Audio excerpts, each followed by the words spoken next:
Hello, everybody, and welcome to a special music worth buying. This is TJR, and unless you've been under a rock right now, you probably know that U2's latest album, Songs of Innocence, has been released for free. Basically, Apple purchased, I'm guessing maybe about 1 billion downloads or something to put it in everybody's purchase folder who has an iTunes account. And so if you have an iTunes account, you can just download it off your iTunes for free and listen to it prior to its release date, which is going to be in October. And so we're here today. I've got Robert with me, of course, Robert Kinsler from the Orange County Register, and my co-host on the show. Say hi, Robert. Hello, everybody. And we've got a special guest with us, a good friend of mine, Kathy Barrett, who, let me tell you a little bit of, say hello, Kathy, first. Hi. And Kathy has helped me numerous times in the past write songs, but also she is a huge, not just U2 fan, but she has studied them in depth. She has read numerous books on them. She's gone to countless shows, and she knows all their catalog probably way better than either of us do, I think. Probably so. Yeah, she knows all the B-sides. She knows all the bootlegs. And so we thought it would be good to have her here. She's shaking her head no, but no, she's really knowledgeable about this band, knows quite a bit about them. And so we thought it would be really good to have her here to basically correct us and also add her own thoughts. Okay, so first of all, so this is going to be just kind of an open discussion about the album. There, of course, has already been a lot of critical response, some of it good, some of it bad.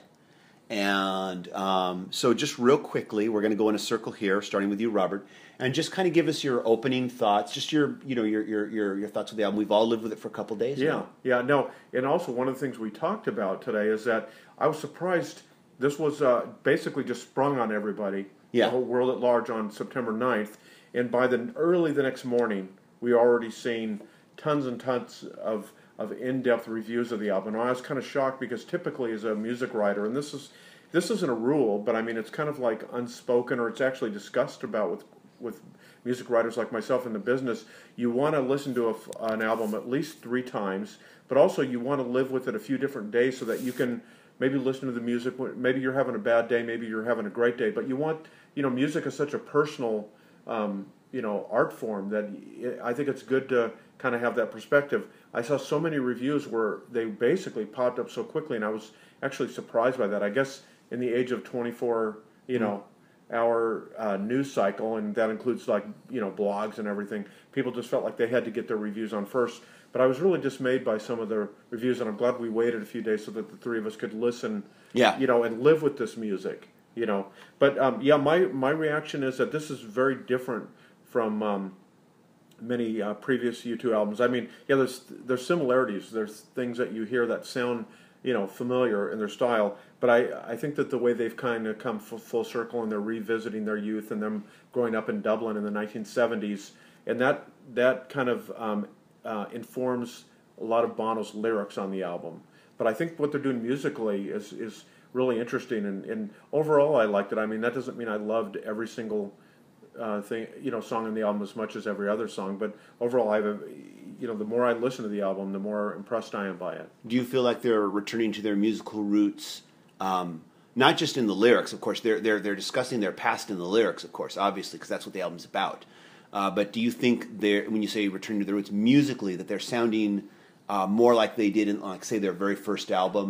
No, I don't. I think that this is kind of an extension of where they've maybe probably been since Octung Baby. I don't. Okay. That big expansive sound, like we've talked about before. I saw U2 the first time back in 1983 at the US Festival, and what I remember is being outdoors, this gigantic guitar, and just it's like I saw them at this huge outdoor festival, and their music filled up every corner of that festival. And they had this really amazing sound that was like nobody else, and so many people have since tried to copy what they do, and I don't think they've necessarily returned to that. Like the guitar is more subdued. There's things are more nuanced here.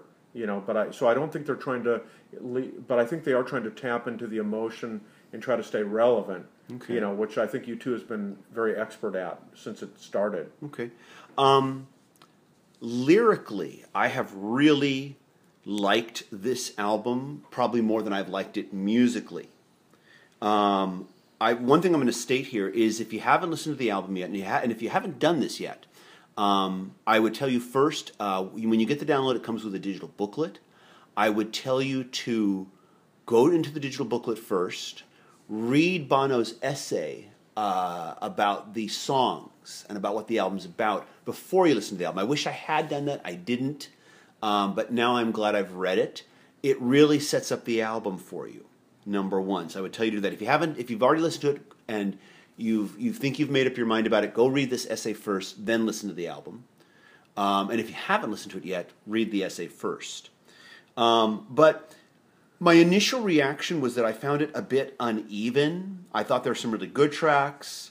I thought that but I felt like a lot of the tracks didn't feel properly fleshed out or properly assembled yet, musically speaking. Lyrically, I think, and all the lyrics are by Bono and the Edge, I thought it was brilliant. Lyrically, I thought this album was just brilliant. But musically, I felt like maybe they overthought it. There was 4 producers on this.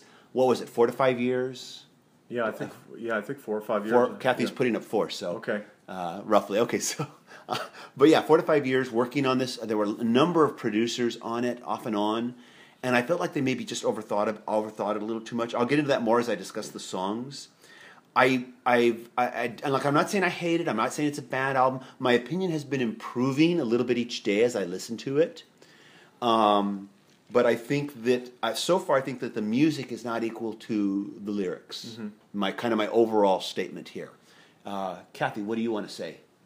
Well, I agree. I think the lyrics are brilliant, and that's what I listen to first. And if the lyrics support the music, then I'm going to be happy with it. It's U2, so I'm going to be happy with it. Okay, that's kind of different. Spoken like a real fan. And you and I, we both listened. I guess we were just mentioning. We've realized this today as we discussed this album on the way to this. Is that we both kind of listen differently. I listen to the overall musicality. Mm-hmm. I'm listening to the band, the music, the musical arrangement, and how the lyrics fit in. The melody of, not the lyrics themselves, but how the melody of the vocals fit in with all that, and how that all flows together. And the lyrics, I'm not even sometimes really acknowledging yet, unless they're really some simplistic lyrics. Mm-hmm. Maybe I'm just a simplistic guy. I don't know. But I'm generally, the lyrics are kind of seeping in after the fact with me. And this is Robert speaking. I agree, TJ. That's how I kind of do it. Unless, like you're saying, unless the lyrics just jump out at you, But I kind of get the music like that. I did make an effort because the back stories and what Bono had written, that I thought it was important to try to see what the band was. So I did approach this album a little bit differently. Plus, I was interested after reading such a diverse range of opinions from the reviewers, and I was interested in knowing exactly what the songs were about as well. And I think we want to discuss, we're going to get to the songs now, but I think when we're done discussing the songs, I think we want to kind of discuss some of the critical reaction, especially some of the really harshly negative reaction. There's been some, I think, statements made that have little to do with the music. Yeah. And more to do with what I think is politics. More politics, And how I guess U2 is, chosen to release it. Chosen to release it. But again, in this, where people's attention spans are so short and people have so many entertainment options, I mean, literally, there's all these smart devices and the internet and television and radio and live music. I mean, it's hard to cut through everything, even if you're U2. Yeah. And especially if you want to reach new audiences. And like I was saying earlier, U2 has managed to stay relevant. I mean, the Fix put out a great album a few years ago, yet, Beautiful Friction, yet nobody heard it. Mm-hmm. I mean, and they're of that generation of U2. U2 has somehow been able to stay relevant, fill up stadiums and arenas and stuff. And I understand them wanting to continue to go on that course. And I don't think that's necessarily a bad thing to want to reach people with your music. I agree. Okay, so let's discuss the songs now. The first song, The Miracle, parentheses, of Joey Ramone, which is a song about Bono's first musical epiphany, listening to hearing the Ramones, going to a Ramones show, and he talks about that in the liner notes about how they snuck into a Ramones show. And it's an interesting thing because my first live experience with U2 was actually sneaking into a show. And I actually snuck into a U2 show. It's funny how we both, have done that. So it is kind of. I felt kind of guilty about it, but if you two can sneak into a show, I guess I can too. Yeah. But anyways, yeah. So okay. So Robert, your thoughts on the song? This song I found one of the strongest on the album. I mean, my first listen, it didn't grab me as much as some of the other songs that we're going to talk about in a few minutes. But on subsequent listens, I've really been impressed. I mean, obviously there's that really interesting thing where the edges, that really buzzy guitar comes in, which I found great. And it's not like he's trying to sound like the Ramones, even though it has that kind of power and energy. It almost sounds more like a Who chord or something like that. But I see how they're trying to get into that feeling that they were as teenagers and that thrill about hearing something so explosive like the Ramones must have sounded to those ears, back in the 70s. And, I don't think this is the greatest song the band's ever done and everything, but I think lyrically, I think what they're doing musically supports how they're trying to get at the past. But it's not my favorite song in the album, but I can tell you I like it a lot more today than I did earlier this week the first time I heard it. Okay.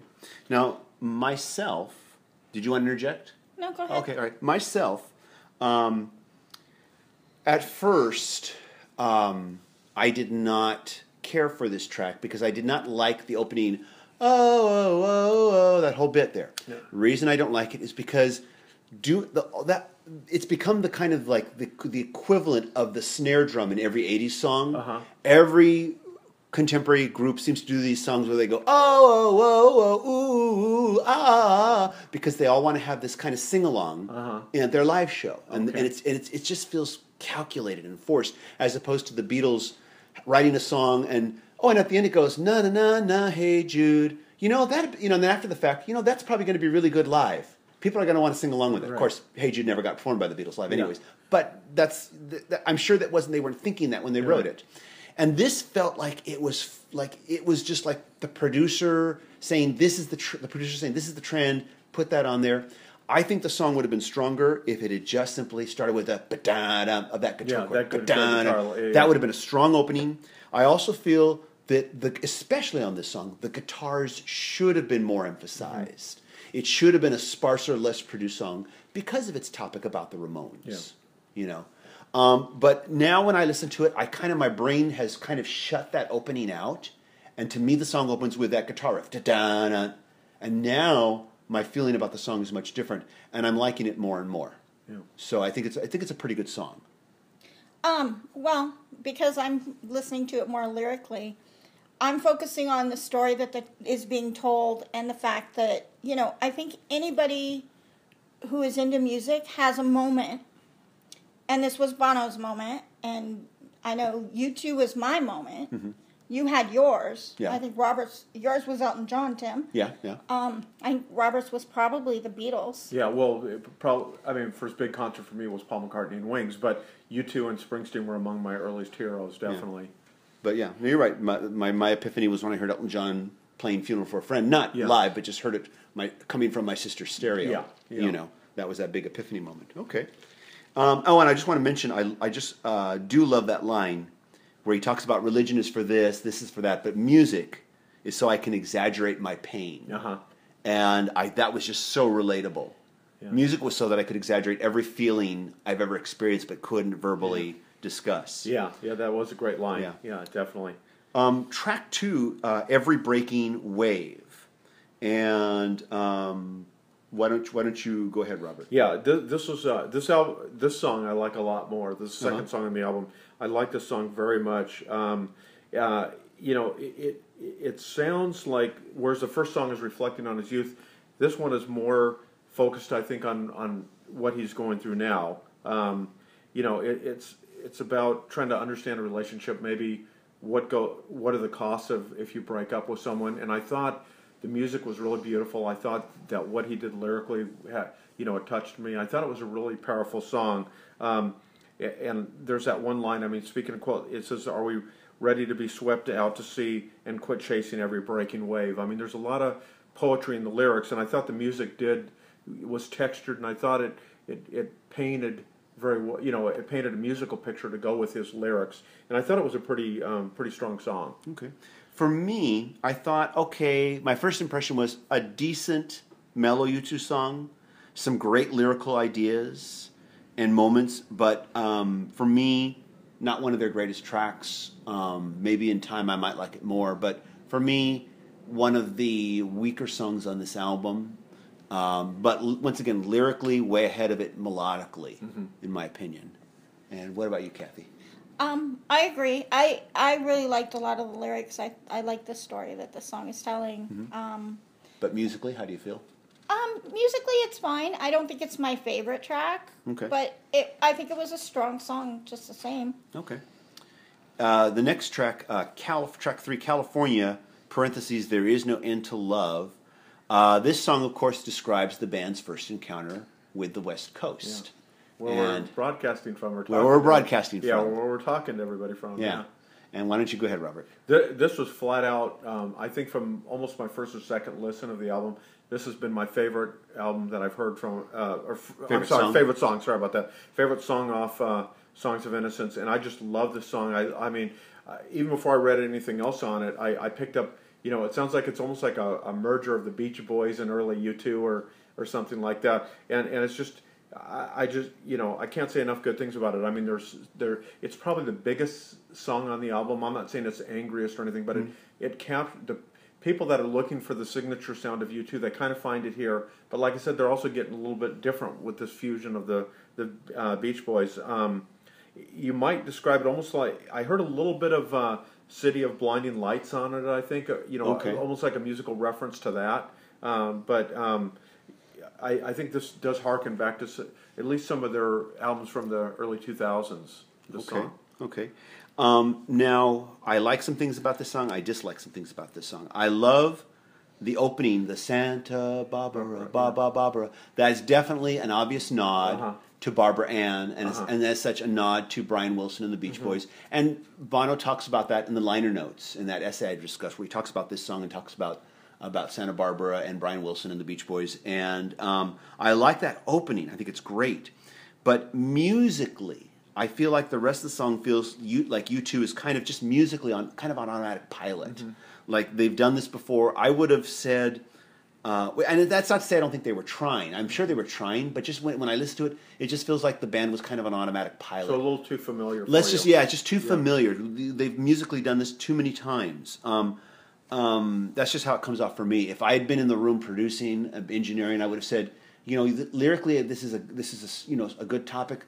Let's try to come up with something a little more musically different to express this that maybe fits in better with it. In fact, I might have even said, hey, why don't you guys, if you guys were trying to write a song for the Beach Boys, how would you guys write it? Musically speaking, not lyrically, but musically speaking. How would you guys try to do that and see what they come up with? But that's just my feeling. Yeah, no, it's an interesting perspective. And Kathy, what about you? I liked it too. I really liked the Beach Boys reference.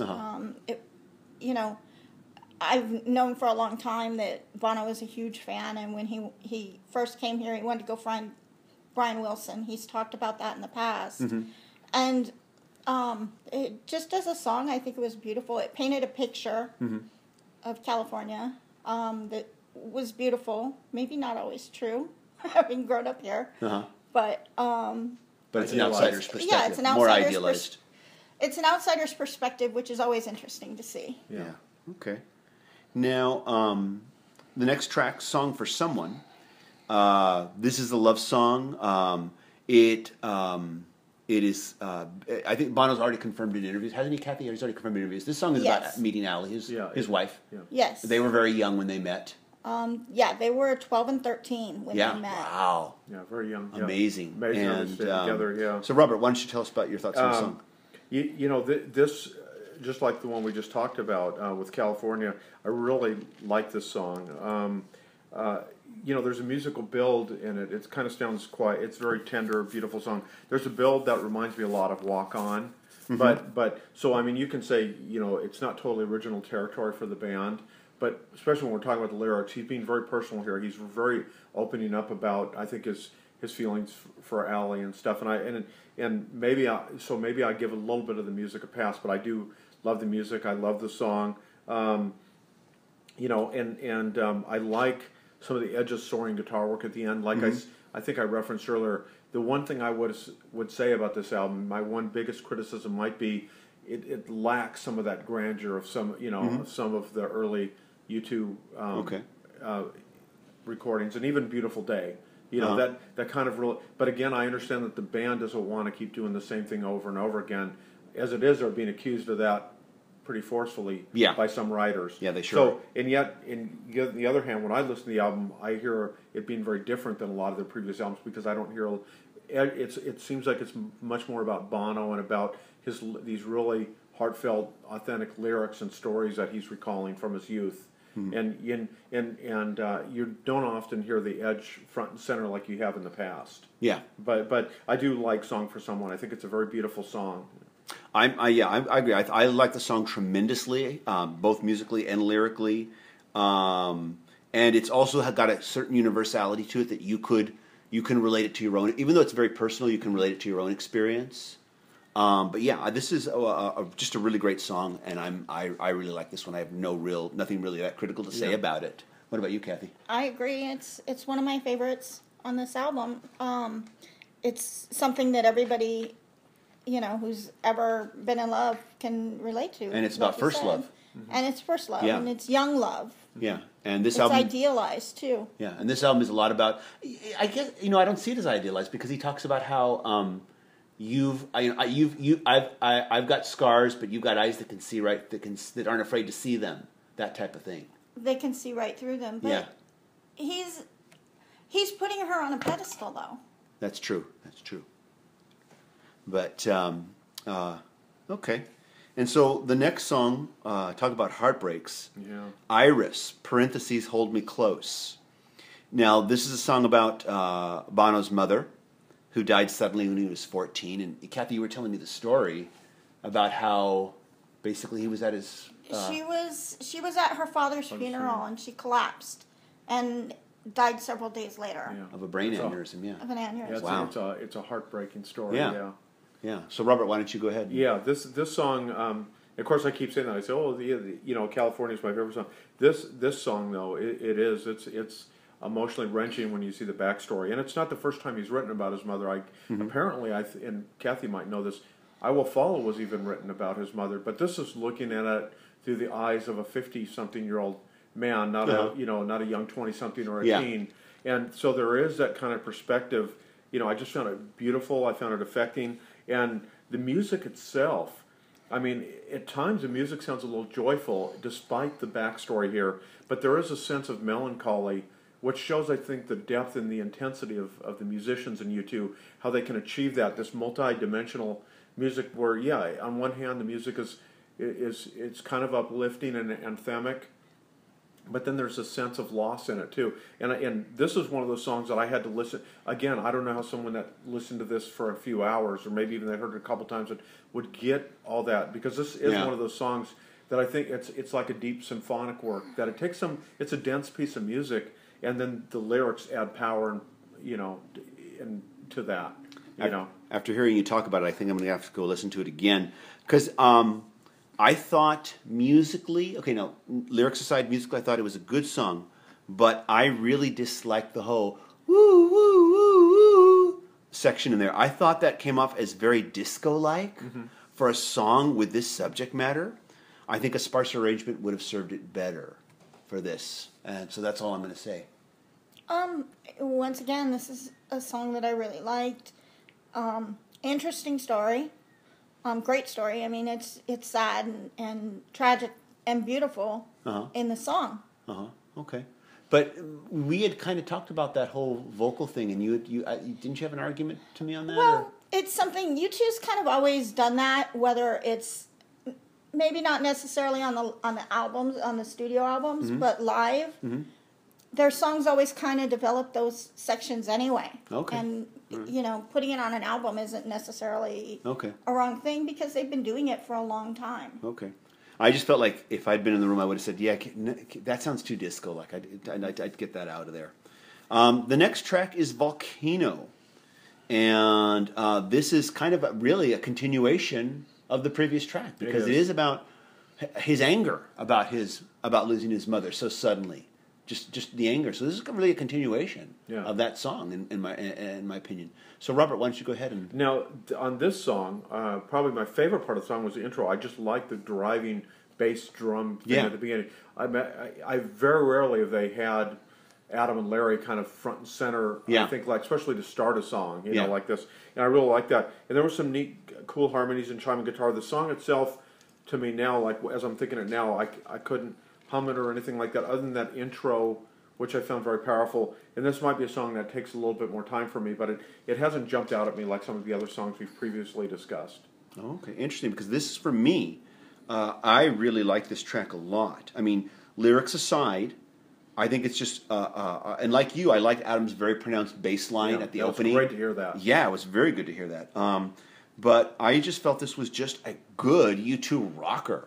You know, even if you're not paying attention to the words, this is just a good rocker in my opinion. And this is one of the stronger songs for me personally. And this song may, this might be one of those songs that if we see him live, it'll be a showcase. That wouldn't surprise me at all. Yeah. Go ahead. And what about you, Kathy? Yeah, that does happen a lot with their songs. This one I like too. It's a good change of pace in the progression of this album, which I think the album needed. It did need. Yeah. And well, see, you were saying earlier, TJ, that you need to go back and re-listen to one of the songs, and now I need to probably go back and re-listen to Volcano here. Yeah. Okay. And that leads us to the next track, another rocker, Raised by Wolves. And this song, and Bono discusses this again in the liner notes. A street that he grew up on that he lived nearby. There was a bombing in Dublin during his youth.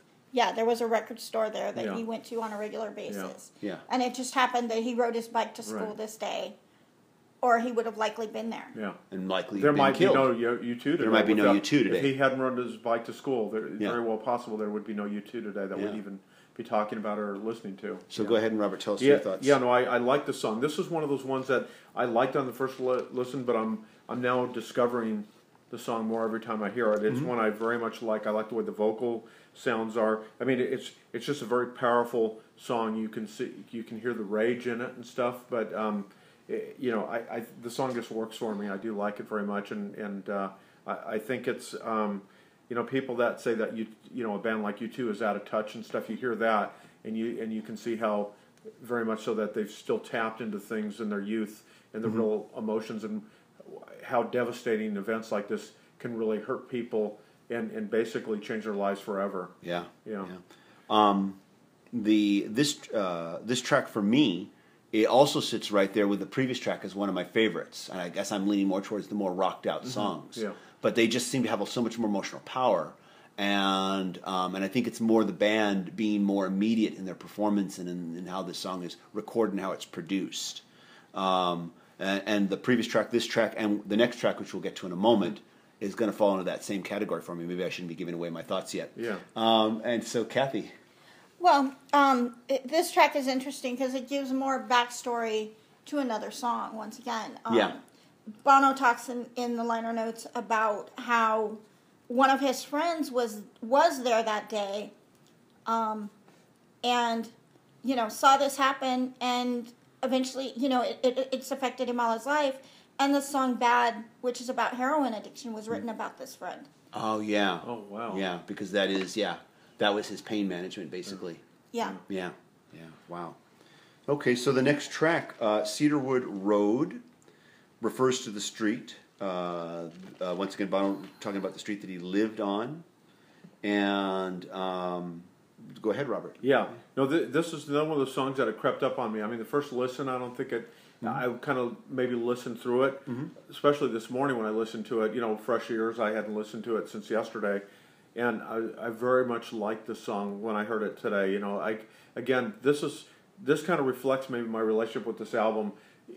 Maybe kind of my relationship with an album like Damon Albarn's Everyday Robots this year, where it's kind of a subtle album. Even the rockers are not like New Year's Day or something. They're not that huge or something, or Bullet the Blue Sky, obviously. We don't get that kind of song, but I think you see the intensity of U2 and how maybe it's being managed by more of these producers, and maybe that's impacted some of the why the album I don't think plays as explosively as some of U2's earlier albums. But I think you do see the band here. I mean, this is about him in his relationship with some of his close friends on the street. But when he has that one line about where he notes he's like lived in a war zone. I mean, you feel that in the music and in his delivery of it, and I find it very powerful. This, once again, and I kind of already get let out of the bag, is one of my other favorite songs on the album. But I don't, and like I'm kind of amazed that this like took a while for you to latch on. For me, immediately that guitar riff just floored me. It just floored me, and I didn't know what the song was really about, but just that guitar riff just floored me, and I was already just digging the groove of it. And then, of course, I got to sit down with the lyrics and read it, and it's to me, this song is about not just experiences growing up, but it's also about how I had the experience and that I grew up in a house with my brothers and sisters, and we didn't move around. So we just all grew up in this house, and for a lot of people that's their experience. Some people that's not their experience. They've moved, spent their whole childhoods moving. But for me, you never really leave the house you grew up in, and that's really what he's talking about. How he's never really left that block he grew up on. It's going to be a part of his life forever. It's like when my own musical career, when I wrote a song called Gregory Lane. I grew up on Gregory Lane. It was all the people, the kids I played with and grew up on that street. And I could very much relate, just exactly what you're saying. I could relate to that. And like I said, this is one of the songs you asked me about it in a week from now. It could very well be one of my favorite songs on the album. And what about you, Kathy? I agree. I think it's a great song. I don't have the experience of having lived in the same place because we moved around a lot throughout Southern California and other states, and it's interesting, kind of that perspective. I kind of have that feeling with my grandmother's house, but there are places that stick with you your whole life, and that's kind of what this is about. Yeah, it's like you can be 40 years away from that, and it still affects you. And you think about it, how many people could write a song like this and make it matter? I mean, it speaks to how great U2 is that they can do a song about growing up on the street and their connection with it. Yeah, it's great. There are places I'll remember all my life. Exactly, and, that's right. To quote the other song. Right. The next track, "Sleep Like a Baby Tonight," and pretty scary song. Pretty disturbing song. Pretty disturbing song. Why don't you go ahead, Robert? Yeah, this is. And I found, we'll talk about the music first here, but this is one of 7 songs that are either produced or co-produced by Danger Mouse, right? Yeah. And and it's musically subtle. There's like industrial, electronica, a little rock. There's a point where Bono sings at the very, very top of his falsetto range. I mean, struggling just to hit those notes.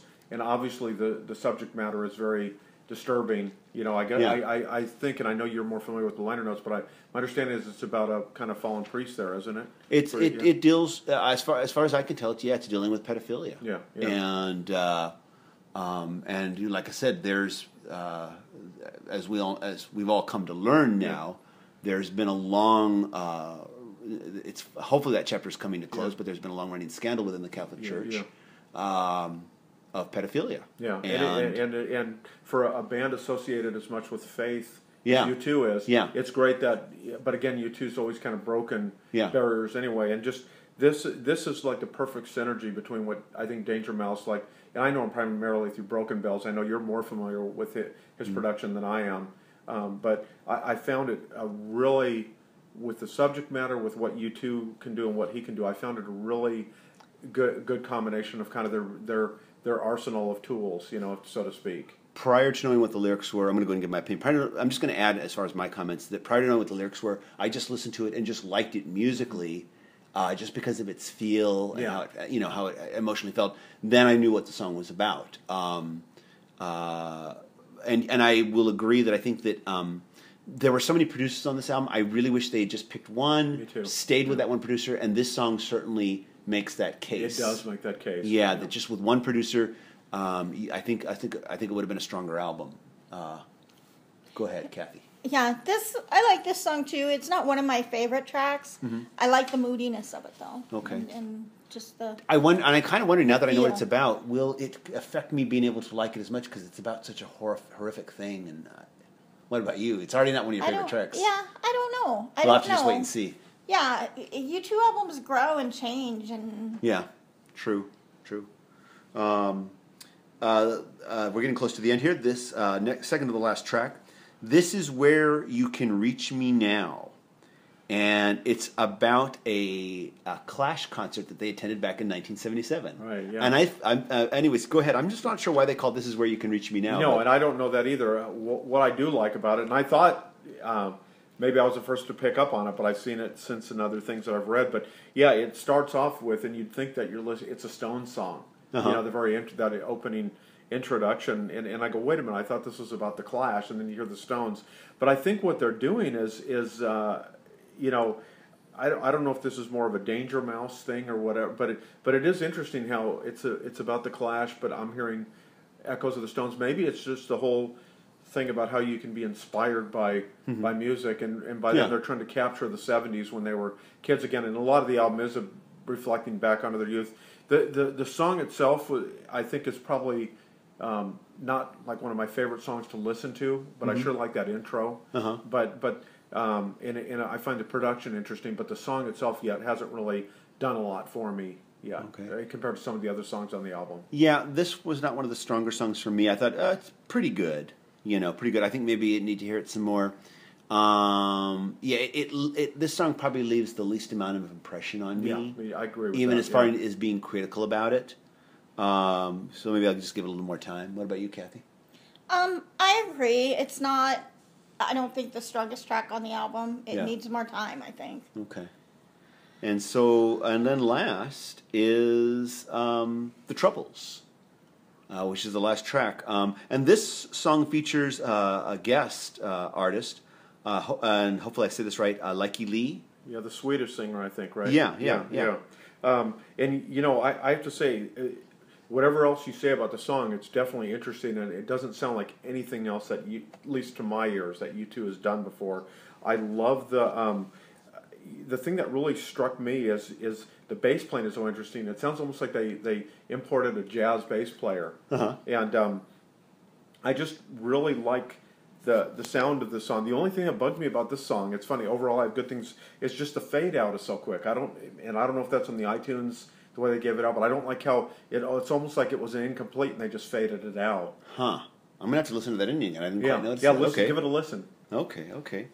And I've read this as just kind of a personal song about Bono's own personal conflicts.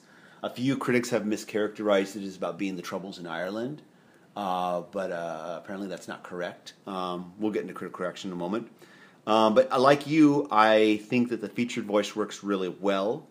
I think the song's pretty good too. Yeah, a little better than just pretty good, I should probably say. And the blending of their vocal, not all voices blend really well. Their voices blend great. Yeah, they do. They blend really nice. And Kathy? Yeah, I really like this song. I think it's a very strong track. And Bono has said it's about his anger issues, some of the issues that he has relating, to the death of his mother, which is an ongoing theme in this album, but given the fact that it's about his youth, then it would be. Yeah, of course. I really like this song, I think, a lot. And so that covers the tracks. I want us to all kind of do some closing comments about the album, and then maybe discuss any other issues any other topics about the album we want to discuss. So, Robert, closing thoughts on the album. Well, what I would say is this album, listening to it, puts me in the camp of, is U2 still relevant? They're definitely still relevant. I think they still have something to say, and it's great to see artists, and I know we, in this society, especially when it comes to music, there's such a focus on under 30 performers, and even today, they're trying to break 14 and 15-year-olds. People of U2's generation, they definitely have something to say. They've seen a lot of the world, and they continue to have something to say about the world. And they're not only saying it lyrically, but musically. And by working with some of these, great producers like Danger Mouse and stuff, and I think it is keeping them relevant. And but what I really like about this album, I think, is how it's like they're doing it here in 2014, but they're tapping back to the 70s, and kind of they're able to, from their perspective now, see what they did then, and lyrically tie that in, and then in the meantime also put together great songs around what they have to say. Okay. I personally, something I want to say, when No Line on the Horizon came out, and I listened to it probably like 12 times, and just said to myself, this is a boring album. I don't like it. It's boring. And it was just a boring album. And I just kind of said, oh, well, they lost me on this one. I mean, I'm going to check out the next album, but just on this one, they lost me. Mm-hmm. But then I heard No Line on the Horizon on vinyl, and the album came to life. And I just thought to myself, I guess this album was overcompressed, which was happening a lot to albums at that point in time. Mm-hmm. So many albums were coming out overcompressed because the feeling was you had to get it on radio, you had to overcompress it. And I'm wondering to myself if I will feel differently about this album and like it a whole lot more and react a whole lot more strongly if I hear it on vinyl. And so I'm going to be curious to see what happens with that. The album doesn't officially come out until October, and there will be a deluxe edition coming out, and I'm sure it will come out on vinyl too. So I'm going to be curious to see what happens with that. But otherwise, I just feel a pretty good album so far, and I feel like lyrically stronger than it is melodically. Now, and maybe we should ask all of us: what's your favorite U2 album, or do you have one? I would say that U2 has made, starting with Joshua Tree, they had a string of classics.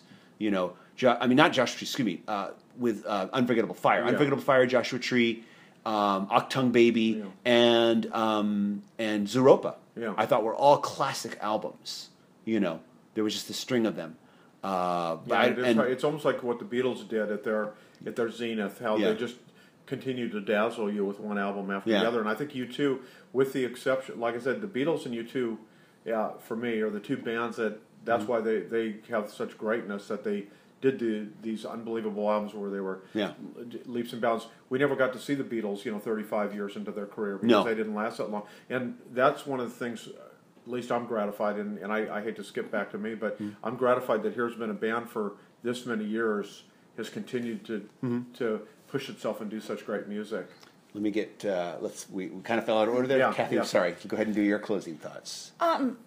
I agree with what Robert has said, that, it's great to see a band that survived so long. I don't think really there's any other band ever. Never, that I can think of. Yeah. Few. And we're not going to get into that argument I could name some names, but we're not going to get into that argument right now. Yeah. I'm still, growing with this album. Yeah. It's still growing on me, and I already like it. And I can only think that it's going to get better, and I want to see a live show. And I'm looking forward to part 2, Songs of Experience. Yes, something we want to just mention real quick here is, and that was one of the topics I want to bring up, is that this is supposed to be part 1. Songs of Innocence is part 1, and there's supposed to be a follow-up album called Songs of Experience, which is going to be part 2 of this. So just something to keep in mind, and I'm certainly curious to hear it too. U2 has not lost me with this album, that's for sure. Something I want to throw out to anybody, and this is in any order.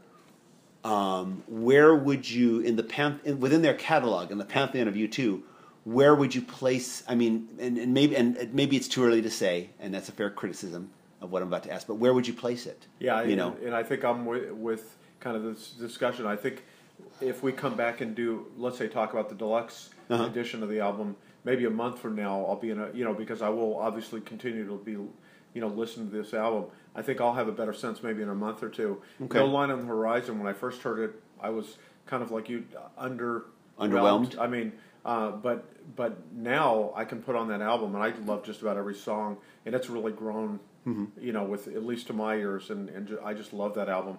And that's the thing about I think, especially being a music writer, as we've talked about, I have to listen to so much music that it's almost hard to give good albums the appropriate amount of time that they deserve. Yeah. When I was a kid, you buy an album once in a while, and that's all you play for a month or two. I don't have that luxury anymore. Yeah. But U2 has always amazed me. Just they take their time to do these recordings, and usually they have a pretty good sense of what they're doing. For me right now, I don't feel like this is in the pantheon of what I've already just said, where the classics, the masterpieces. Mm-hmm. I think it's a pretty good album. Probably, I think it's gonna. For right now, I would say it sits there with like All That You Cannot Leave Behind, better than How to Dismantle an Atomic Bomb, but right there with which in their later albums I felt like All That You Can't Leave Behind is probably the strongest of the later albums. That's a good album. Yeah. And it sits kind of with there. And do you have any comments, Kathy, or is this too early of a question? Yeah, I think it's too early. Okay. And honestly, I don't know that I have really a favorite album. You don't rate them. I just love U2. You just love U2. Okay. Spoken like a true fan. Spoken like, yeah. There you go. And so let's just. There's been a lot, of course, critical reaction. And there's been some real negative criticisms, and I've had negative criticism about this album too. But there's been some unwarranted stuff. And Kathy, I'd like you to actually start this because there was some stuff that you were going on about on the way up here that I think is really, I think there's some points you need to make. Well, I'm seeing, like, I saw a comment made by a reviewer, no name is mentioned, where he's saying that this album was foisted on us and put in our inbox whether we wanted it or not, and that now if we want to know what happens next, we're going to have to go out and buy Songs of Experience. And I think that's just ridiculous. It's mean. I agree, because you don't have to, this is just in your purchase folder on iTunes. You don't have to download this. You don't have to ever listen to it. No one's putting a gun to your head and forcing you to listen to it. And no one's going to force you to buy the follow-up album. Exactly. And, I mean, there are people that are, griping that U2 just did this for the money and that why are they foisting this album on us? U2 didn't do that. Apple was the one who made the offer. Went to U2 and said, we want this album. Yeah. We want to put it on iTunes for free. Yeah. And they made a deal. It was a business deal. Yeah. Yeah, and I mean, Jay-Z recently, I forget, I think it was one of the new Samsung Galaxy phones or one of those phones. I mean, they purchased the company, the phone company. I think it was Samsung Galaxy. I believe that was it, but I could be wrong because I don't use those phones. I use an iPhone.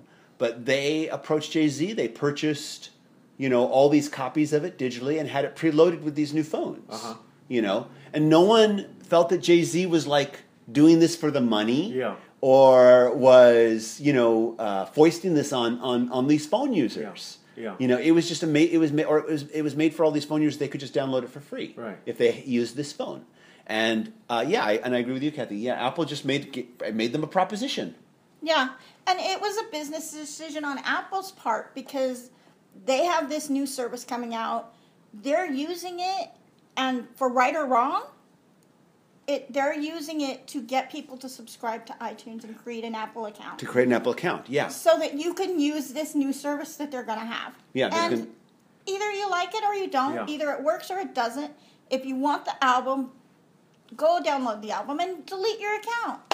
It's not that big a deal. Yeah. If you feel or like if you don't want to, you could. You If don't you just have want to. the album, you can wait till it comes out in October. Yeah. And it'll be available on CD or digital or whatever other ways. But yeah, it is fun. I mean, like I said at the beginning of our discussion today, is that it is getting tougher for musicians to get their music out there and to be heard. I mean, terrestrial radio just doesn't have the same impact it used to when U2 was starting out.